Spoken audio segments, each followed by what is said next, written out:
A weekly, sometimes monthly, sometimes bi-monthly pulse on all things green and gold. It is another edition, an off-season edition of Weekly Wilde, although it's not weekly right now. That is the three-time Wisconsin Sportswriter of the Year, Jason Wilde. I am Alex Strouf with you from downtown Milwaukee. The off-season in full swing. We are less than a month away from the NFL draft coming to Green Bay. Jason Wilde has a new job where his writing work lives at channel3000.com. Lots has changed. Packers have a new wide receiver everybody's super excited about. Hi, Jason. Why is it that bi-weekly and bi-monthly both mean twice a week or once every 2 weeks? Like, what is wrong with our language that doesn't make any sense? What are we doing? Yeah, we pointed out on Kyle Bruston-Nortman 2 to 5 on ESPN Wisconsin. Great content on that show, especially from the producer. That's what I hear. Yeah, thank you for the compliment. We pointed out how confusing the English language is. Read and read are spelled the same. There. Content and content. There's a ton of them. I don't know. Yeah, minute and minute. Well done. That one certainly falls into the category as well. So we have a very confusing language, but but also this program sometimes will be every other week, and sometimes will be every other month until we get to training camp at the end of July. But let's kind of, I want to say, close the book on free agency, because I feel as if the Packers are done making any impact moves before we react to some of the signings and some of the moves they made. Do you agree with that? Are they done? I mean, there's not a lot of action to be had at this point. So I would imagine no more Packers moves, at least of significance, until April 24th. Did they make impact moves? They filled two holes, that's for sure. Yeah. And they paid a guard a heck of a lot of money. They sure did. And I'm very curious to see, again, this is the beauty of having Brian Bulaga on our team. I'm very curious to see, once the season starts, what he thinks of what he sees from Aaron Banks. And again, Nate Hobbs is an intriguing pickup for a team that has cornerback depth issues, but he's not Xavier McKinney. He's not Josh Jacobs, but Goody told us that from the jump, right? He talked to the scouting combine. He said, look, this is not last year. Those were guys that you can't believe are on the market. That's not what this year is. So if we start with that as our baseline, they added two meaningful, important pieces. But what I would quibble with what you said is you just never quite know if someone is going to be an impact addition, even if they're not in that first wave, right? And, Tausch loves to tease me about saying, well, they just got to get themselves a Zach Bond. Well, that's not really what I'm saying. But Zach Bond would be the poster child for what you want to do. But Goody has done that. He did it with Devondre Campbell. He did it picking up Rasul Douglas off the Arizona Cardinals practice squad at midseason. Yeah. He did it with Keyshawn Nixon, who has evolved into a really important piece for them. And maybe Mecole Hardman can be that guy. He's not their number one wide receiver. They didn't get DK Metcalf, despite it's been a rough year for me. I wanted Devontae Adams on their roster, and I wanted Brad Fisher to be the new Badger women's basketball coach. I'm 0 for 2.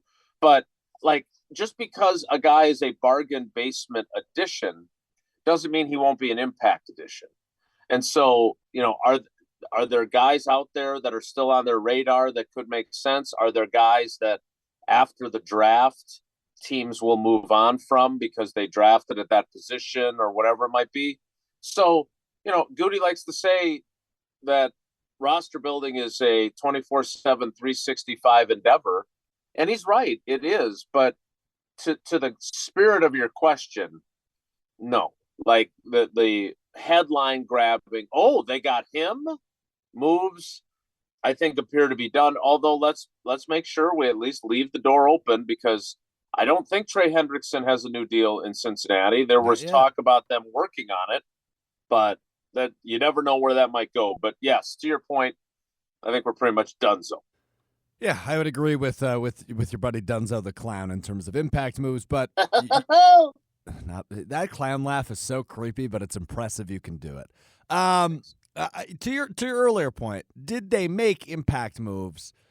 I think they think yes, right? When you sign a guy like Aaron Banks, their new offensive guard, to the money in which they did, which was a pretty big contract. When you sign a guy like Nate Hobbs, who clearly they have decent expectations for, it's a guy that's going to be on the field come week one. And the Mecole Hardman one, I don't know what to make of it, to be real honest with you, because as to your point, this guy doesn't solve your issues at the top of the depth chart for the wide receiver position. He's probably closer to Bo Melton than he is a Jaden Reed in terms of the depth chart. But can he provide returning opportunities in the punt return game, in the kick return game? Can you move Jaden Reed and Keyshawn Nixon off of those? I think so, but will he definitely make the roster? On March 27th, I don't think either of us can confidently say, yeah, he'll make the roster. So I don't know. I don't know what to make of these. It's certainly not as sexy as what you had last year when you're bringing in names like Xavier McKinney and Josh Jacobs.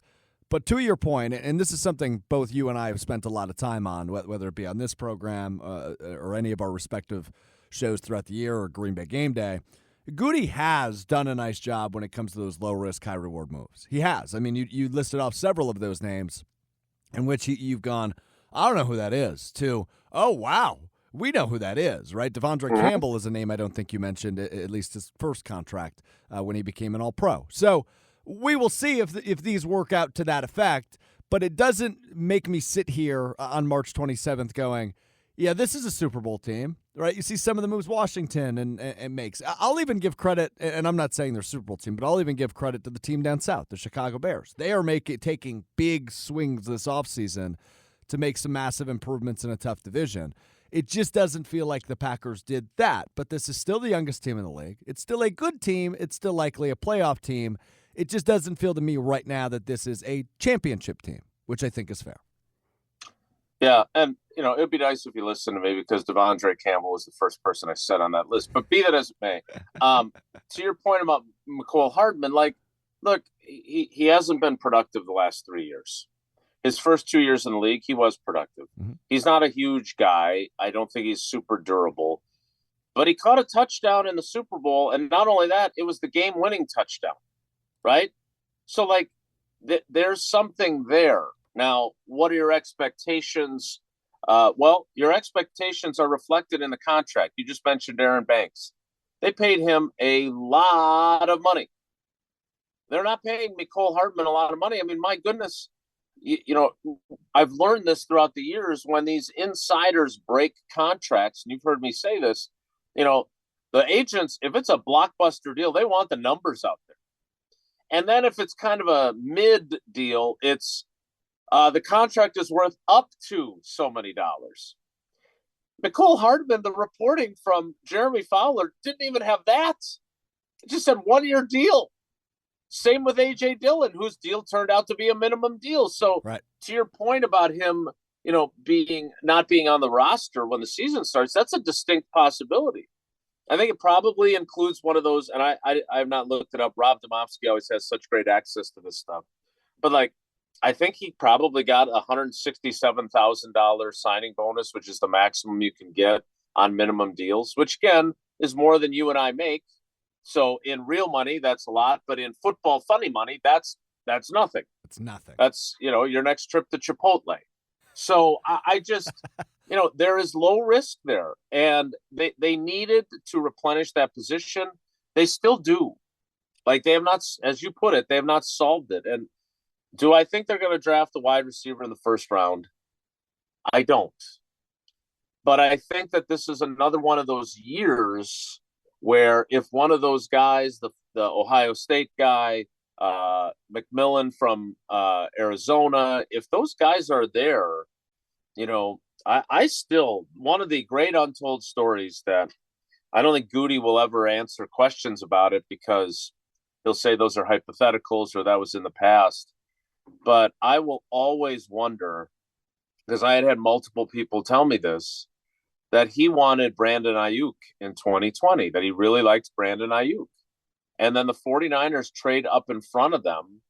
And at 25, they take Ayuk, and then he takes Love at 26. And I don't tell that story. And again, I would love for Goody to confirm it, just because it would underscore how important luck can be in the draft, right? Because look, they deserve credit for. I am not in any way trying to take away credit for drafting Jordan Love, right? It was a visionary decision that I would also argue probably didn't help them in the short term. And they went to an NFC championship game and they had the number one seed in 2021, and their offense couldn't do jack against San Francisco in a home divisional playoff game. Maybe T. Higgins helps you there in both of those games because he's turned out to be pretty good in Cincinnati. But I don't want to take away credit for picking Love, but was he going to pick Love if the 49ers hadn't gone in front of him and taken Ayuk, or would he have taken Ayuk, right? He told a good story with us in the postseason presser about the 2019 second round, when they took Elton Jenkins. He liked Deebo Samuel. We know he liked Drew Lock, who had fallen out of the first round, but there were serious conversations about taking him at 12 instead of Rashawn Gary. And then he liked DK Metcalf, and he liked Mecole Hardman. And he liked, obviously, Elton Jenkins. So Samuel and Locke go before they pick, but DK Metcalf is still there and Hardman is still there, and they take Elton Jenkins. And he told that story in relation to a question I asked him about getting Jaden Reed in the draft. They traded back twice in the second round in the 23 draft and still got Jaden Reed. He could have gone in that time. And maybe the next guy you have on your board turns out to stink. So there is an element of luck involved there. So now, are they going to get lucky? And is one of those few wide receivers with a first-round grade going to fall to them? If that happens, is he going to pull the ripcord on that and make that happen?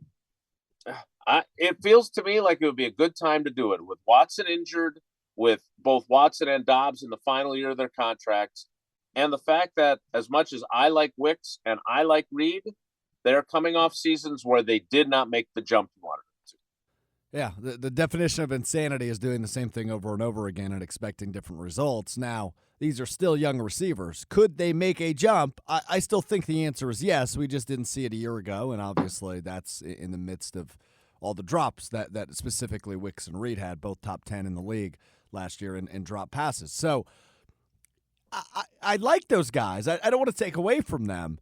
But it still feels like for this team to get to the next level and really be in the conversation in the NFC, they needed a top-end receiver. And the biggest story for me of this offseason actually isn't anything they did. It's what they didn't do, and that was your report, that they never reached out to Davante Adams. They never even reached out. And ultimately, he lands in L.A. with the Rams. He gets a nice chunk of change to be a Ram. I don't know if that was a dollar amount the Packers would be willing to pay somebody in their 30s. But I was still a little bit taken aback, and still am to this point a couple weeks removed, that they never even reached out, right? And I know you're the one that broke that news, but here we are a few weeks later. How are you feeling now? That still feels like a misstep of sorts, to not even, pick up the phone and say, hey, Davante, you interested in the reunion? Which, by the way, he was on the record that he would be open to a reunion. But I guess the past is the past at this point. Yeah, look, I agree with you. I've said it a million times, whether it's with you or on KBN or across our ESPN Wisconsin shows. Look, I am biased. I really like him. I believe he's still got more than enough left in the tank. He may not be the guy he was in 2020 or 2021, but I don't think there's a major precipitous drop-off. Again, I've told you I've gone and I just went back and watched Jets games just because, I like to have something on when I'm working. And so I go on to NFL Plus, or usually it's Law and Order. But I was watching some of it while I was writing. And look, they stunk. I'm not saying they didn't. I'm not saying that Rodgers was sufficiently mobile. But they weren't as god-awful as you would think, because you look at their record and you listen to the narrative. Davante Adams still had a 1,000-yard season.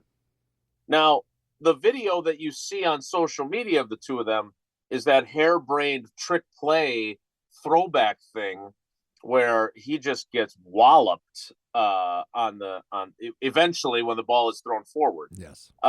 And yeah, that was a comedy of errors. And so were the Jets as a whole. But like, this also goes to what I wrote about for Channel 3000 today. Like, look, I know everyone has Rodgers fatigue. I've been there, right? I've had it with him. I've had it with Favre watch for 4 years before he went to the Jets and subsequently the Vikings. Like that was an annual thing that I was not looking forward to, right? But if you listen to Kwesi Adolfo-Mensah yesterday, the Vikings GM, he twisted himself into a pretzel trying to make sure that he made it sound like they don't want Rodgers anymore, but without lying and saying they've ruled out Aaron Rodgers. Like, and that is, as Homer likes to say, everything is important as it relates to the Green Bay Packers. I look at that roster and I think about it with a first-year starting quarterback, even a guy that was picked 10th overall. And then I look at it with 41, about to be 42 in December quarterback, who's a first-time Pro Football Hall of Fame ballot selection, who is one more year older, but also one more year removed from a devastating injury, because Achilles are hard to come back from. And you could tell that from his play last year. And I think, if I was a Packers fan, I don't want any part of that. I want them to start the first-year starter and have him have the same growing pains that I saw Jordan Love have. I would much prefer that. And again, the fact that the Vikings have taken this approach tells me that that's not off the table. So that's the long-winded answer to, I think both of those guys can help whoever they're with. And in Devontae's case, he is with the Rams. And I believe he would have helped this team. I believe he would have been the perfect fit for this team, because then he allows those other guys to grow into the number one job behind him, as opposed to what they've done since he left. I thought that made it. It was not a no-brainer to sign him, because if he was going to get $23 million a year, I get it. But it was a no-brainer to call him. And the fact that Goody didn't tells you everything you need to know about what he thinks of you once you've turned 30. Yeah. It's as simple as that. Yeah, I think that's really well said by you. And, you're welcome. As confusing as it is, it boils down to that, right? He wants a young roster. And obviously the dollar amount is a part of that too. And Devontae deserves to get paid. He's still got plenty of tread left on the tires, to your point on your NFL Plus watching. Now, when it comes to Rodgers, and then I want to get to the draft before we wrap up, I fully agree with you. And it sounds like a lot of people actually are on the opposite side of us when it comes to the potential of Rodgers to the Vikings, because they think he's washed up. They don't think he can provide. Like, this is a 12-win team from a year ago. And that's an offense that made Sam Darnold look elite, right? What do you think a guy like KOC, Kevin O'Connell, can do with a 4-time MVP, another year removed from the Achilles? I want no part of that. And the other part of that, too, is, I'm 26, full transparency, right? So most of my life, Rodgers has been the Packers quarterback.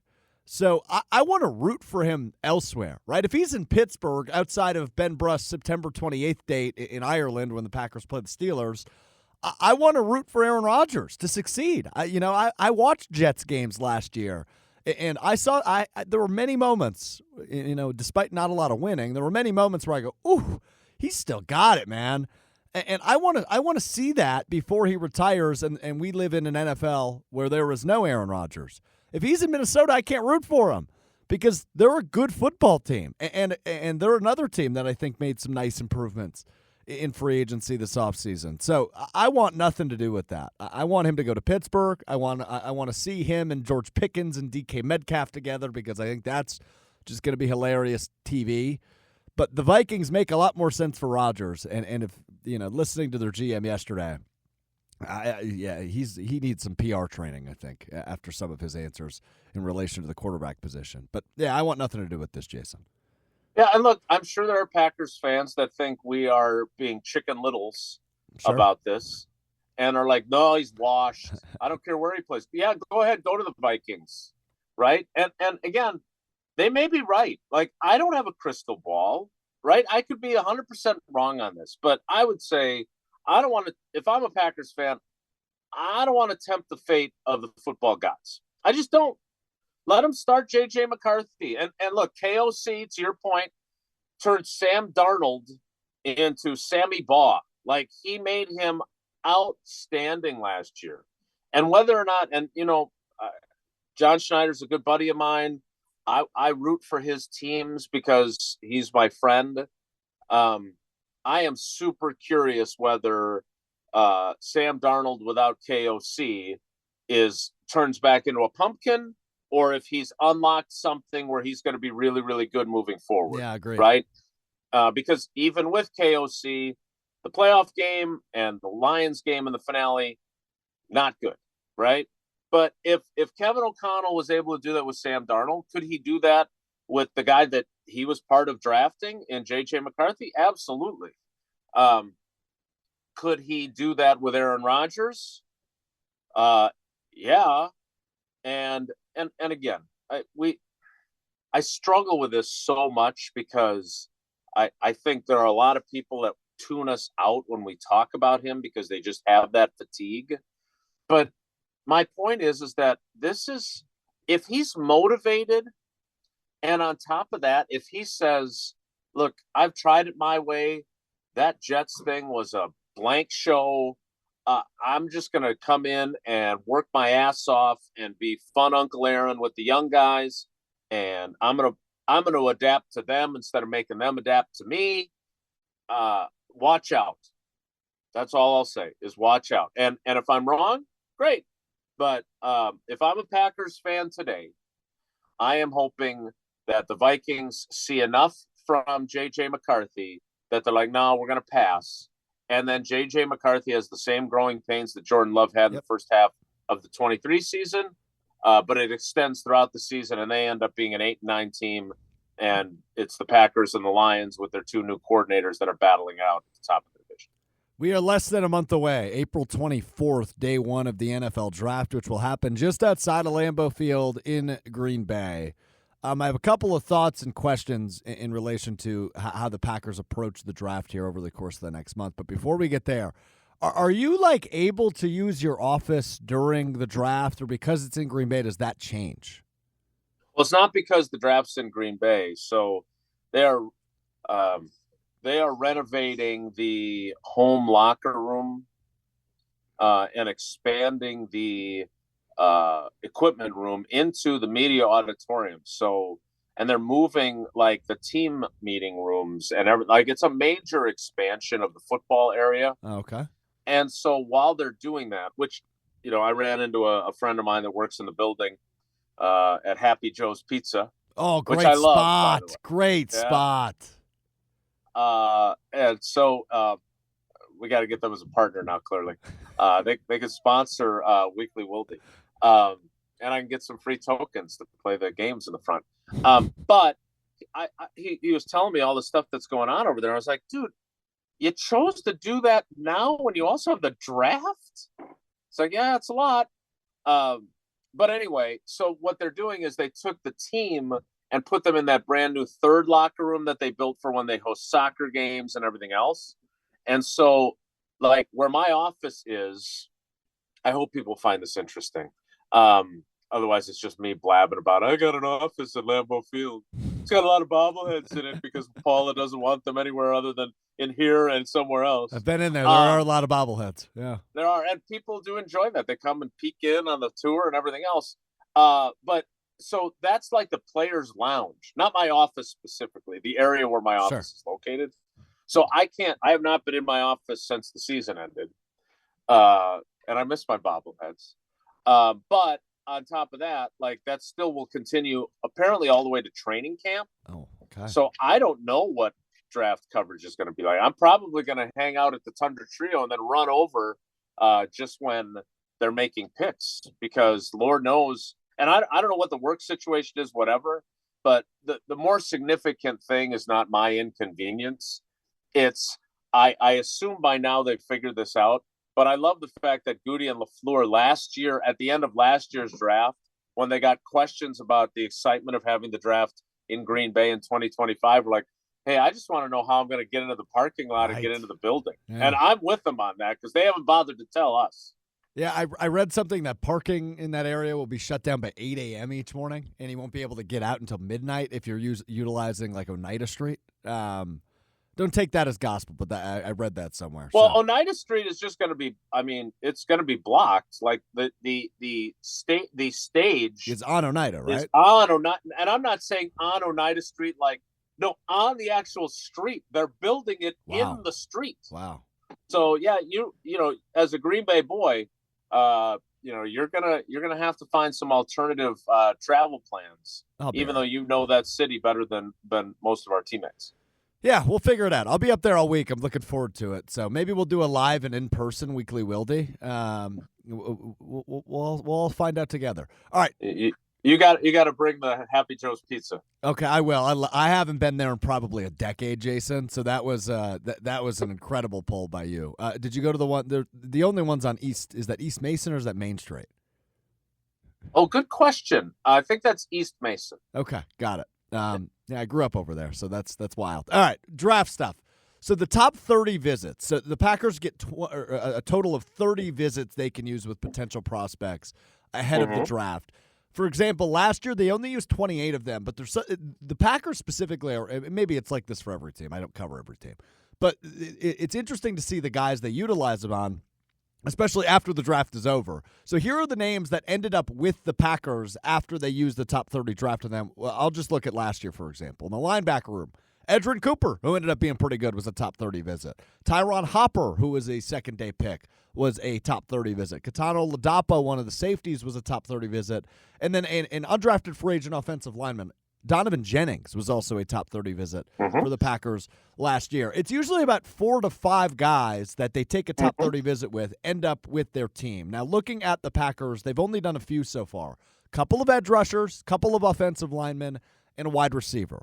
Does this give you any insight into how they approach, especially the first 2 days, rounds 1, 2, and 3 in the draft, just based on the positions they are visiting with? Does that give you any insight at all, or is it completely unknown to anybody until they actually make the pick?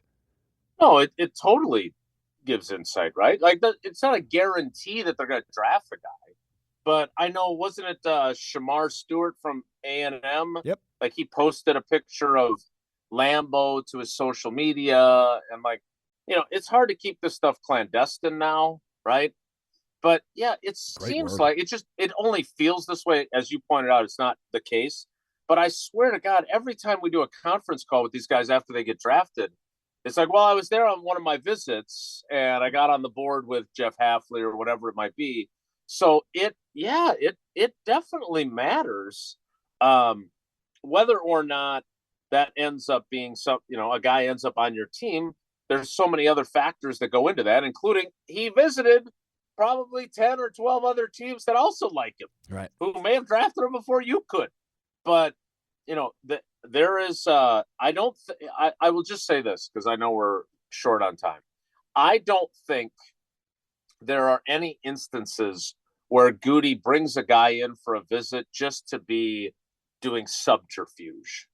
I don't think he wants to waste one of those we want to make the team in front of us or whatever think we're interested in this guy. Like, I don't think he operates that way. I don't either. Looking at 2023, just for context, Dontavian Wicks, Lou Nichols, Sean Clifford, Ben Sims, Kadeem Telfort, Carl Brooks. That's 6 of their top 30 in 23 who ended up with the Packers. So it gives you a little bit of insight. And it's not always those first-round picks. It's more of those day 2 and day 3 guys, and even UDFAs who might wind up in Green Bay. Less than a month from the draft, going to be a once-in-a-lifetime event up in Green Bay in Jason Wilde's wonderful city. You can hear on Wilde and Tash weekdays 9 to noon across all of our shows on a weekly or bi-weekly basis for Jason Wilde. You can also read all of his work as we approach the draft. Channel3000.com, the new home to read Jason Wilde. And by the way, it's not behind a paywall. I get to read everything Jason Wilde does now without paying for it. It's lovely. Jason, this was good, buddy. Appreciate the time as always. You get what you pay for. Yeah, True. I appreciate that even cheapskates like you now have access. And if I may just take a brief moment, I am extremely thankful to Morgan Murphy Media and Channel 3 and channel3000.com because it has been awesome. I went from being panicked about where my writing would be for season 30 to feeling like I'm in a really, really, really, really good spot. So thanks for reading. I appreciate that. And more importantly, thanks for doing this. I missed our little chats, so it's good to have you back. I look forward to the next time you can find time in your busy schedule to do this with me again. I'll make time for you. Are you doing TV? Is that handsome mug on TV ever? I think what we do is we tape something that's a little bit longer, not quite as long as this, obviously, and then maybe like 30 seconds of it goes on to TV. Oh, wow. So, because you know me, I talk in very concise sound bites, so I'm sure it's very easy to do. Yeah, you're a short-spoken guy, so hopefully all the context makes it to TV, but that might take an entire newscast. Hey-o. All right, Jason Wilde on social at Jason J. Wilde. You can get me at Alex_Strouf, at Strouf ESPN. We'll do this again soon right here on the ESPN Milwaukee YouTube channel and available wherever you get your podcasts. See you, Jason. Bye.